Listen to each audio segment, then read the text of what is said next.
What's up, YouTube? Beto2 here, bringing you my first black and white Wi-Fi battle against the MrIceyCream. This is for Dragon Scores tournament, and this is a round 1 battle. I'm going to lead off my Heatran while he leads off with his Claydol. Hoping I'm faster, I go for the taunt, but it turns out his Claydol is Choice Scarfed and goes for the trick. He tricks away his Choice Scarf and ends up with my Air Balloon. This air balloon allowed me to be immune from ground-type moves, and without that, I cannot take them. I switch out Staraptor, fearing the ground-type move, and as I predicted, he goes for the Earth Power. He's ineffective with me, so he must switch out. I then go for the U-turn, predicting the switch to bring in something more effective against his Weezing. I bring in a Zelf. Predicting the switch yet again, because in the team preview I saw an Umbreon. I predict the Umbreon bring in and go for the Nasty Block. He does bring in his Umbreon, and I get the plus attack boost. I go for a Flamethrower, hoping for some damage, but it turns out his Umbreon is fairly bulky. He ends up going for the payback, enlisting massive damage onto myself. Just trying to get some more damage on his Umbreon, I go for the Flamethrower yet again. Sorry guys, first Wi-Fi battle, a little new, stuttering. Don't mind me. I get taken out by Life Orb, and his Umbreon survives.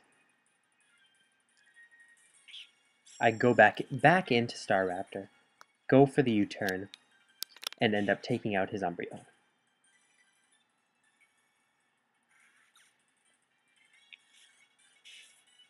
I then decide to go into my Porygon Z. My Porygon Z is Choice Scarfed, and with this speed, I'm hoping to be faster to whatever he sends in next. Turns out he goes into his Gallade. Not fearing the close combat, I go into Cresselia.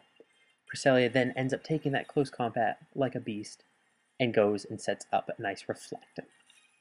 Fearing the Psychic, he switches out on my Reflect.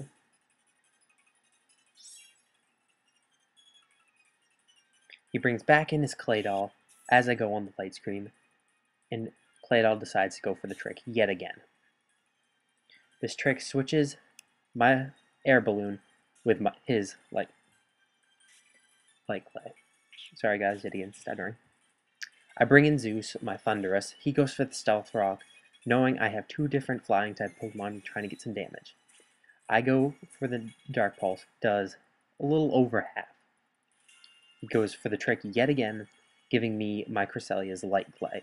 I now have a fairly useless item. This is going to slow down my Thundurus quite a bit. I decide to go for the Dark Pulse yet again, killing off the Claydol. He brings back out his Gallade, and I go for the Dark Pulse on his Stone Edge. Stone Edge doesn't do too much, so the Dark Pulse was a nice idea. Since that Stone Edge didn't do as much as he planned, I go for the Nasty Plot, and he ends up missing with the Stone Edge.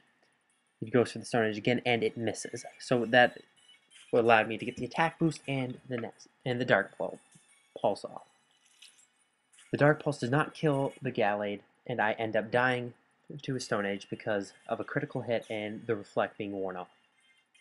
Light Screen goes away on the same turn, and I go into Staraptor. I get hit by the rocks, get my Intimidate power, and then go for the U-turn. I take out the Gallade, and then I am free to switch out into any Pokemon I choose. I go back into my Porygon Z. Yet again, he is Scarfed to give me some edge. He goes into his very own Porygon Z, and I go for the Tri-Attack, hoping for the status condition. My luck prevails, and I get the Paralyze. And he gets Parahaxed. I go for the Tri-Attack again, stab, and I end up taking out his Porygon Z.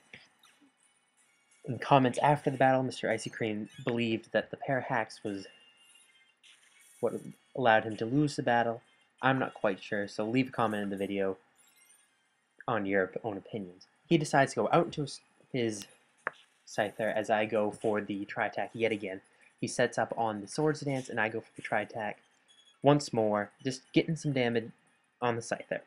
He ends up killing off my Porygon Z with a Brick Break, and I go into Staraptor. Not wanting to take the Brave Bird, he switches out into his Weezing.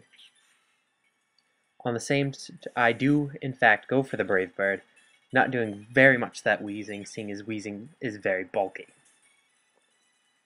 I switch out of Staraptor, predicting a Will-O-Wisp, and go into my Heatran.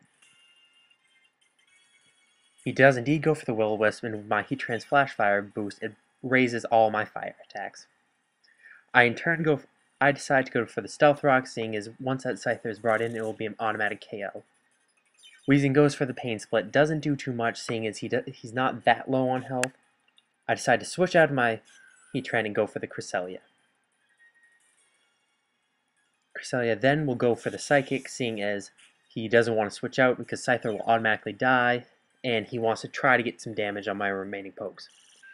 The Psychic does, I'd say, 3/4 of his life. He goes for the Will-O-Wisp, predicting what I'd have to say is probably a switch, and I just end up finishing him off on the next turn with the Psychic. So, since I have the rocks up, once Scyther comes in, it's going to be a good game. So, that was a good game, MrIceyCream, and this was yet again for Dragon Scores Round 1 tournament. I will be moving on to the second round against LCS04. Comment, rate, and subscribe on this video. Say what you disliked, what you liked.